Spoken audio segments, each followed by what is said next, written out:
Bank खाता धारकों को चीनी हैकर से सावधान रहने की जरूरत है। बीते कुछ दिनों में एसबीआई के ग्राहकों को इन हैकर्स के साइबर हमलों का सामना करना पड़ा है। केवाईसी और फ्री गिफ्ट के जाल में फंसाकर चीनी हैकर्स खाता धारकों की रकम ऐंठने में लगे हुए हैं।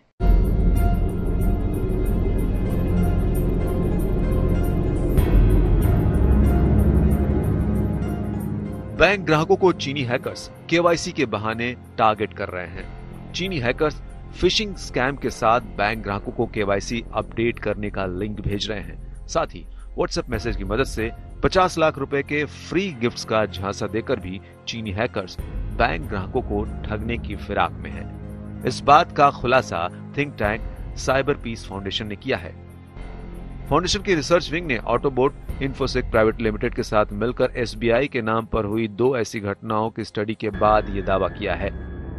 इनमें जिन डोमेन का इस्तेमाल किया गया है वो चीन से जुड़े हैं। चीनी हैकर्स की इस तरकीब का विस्तार से खुलासा किया है।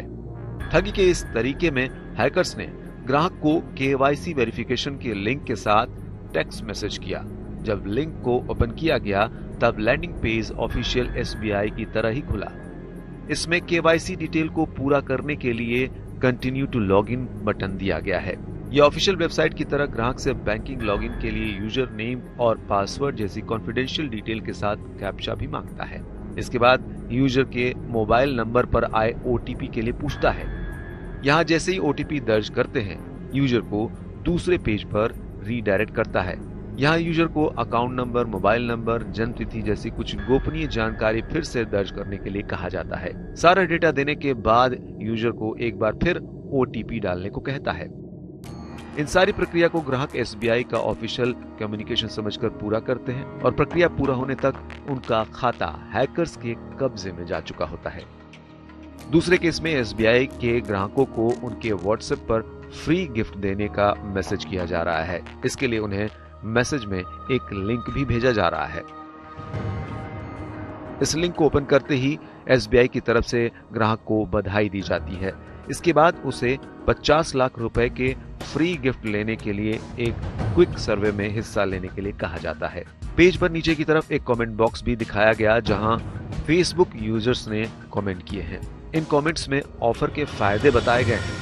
रिसर्चर ने इन लिंक्स को ऐसे स्मार्टफोन पर ओपन किया जिनमें व्हाट्सएप इंस्टॉल नहीं था। रिसर्च ने सोशल मीडिया पर आ रहे ऐसे मैसेज को ओपन नहीं करने की सलाह दी है। लिंक के यूआरएल से पता चलता है कि इससे न सिर्फ एसबीआई बल्कि आईडीएफसी, पीएनबी, इंडसइंड और कोटक बैंक यूजर्स को भी शिकार बनाया जा सकता है। आज तक ब्यूरो।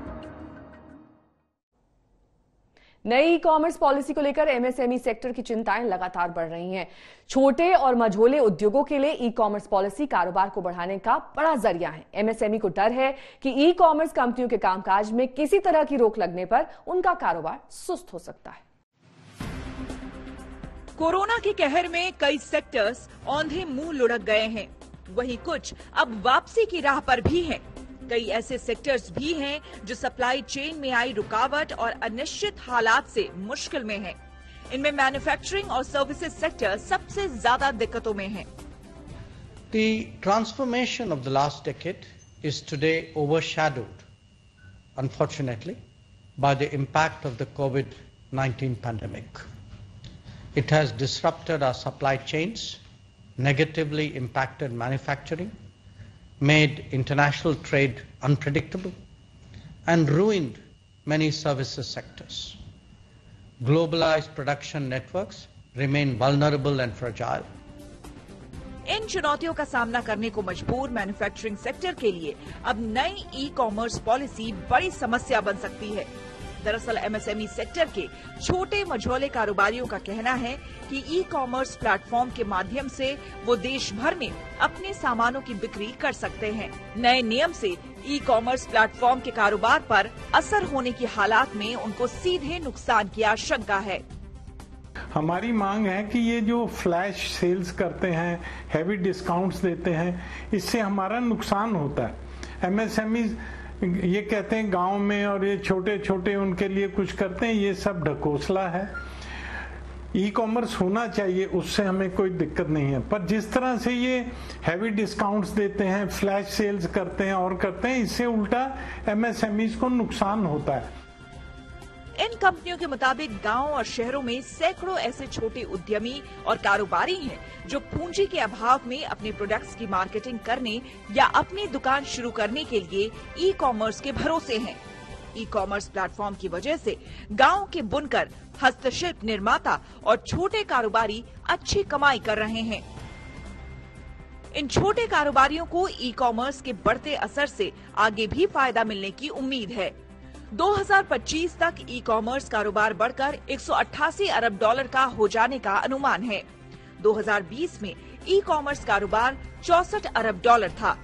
फिक्की का कहना है कि ग्राहक अब केवल वैकल्पिक खरीदारी माध्यम के रूप में ऑनलाइन खरीदारी का रुख नहीं कर रहे हैं, बल्कि ये कई लोगों के लिए खरीदारी का प्राथमिक माध्यम बन गया है।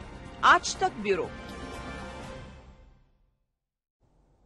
बिजनेस आज तक में मेरे साथ अभी के लिए बस इतना ही। देश और दुनिया की तमाम खबरों के लिए आप देखते रहिए आज तक।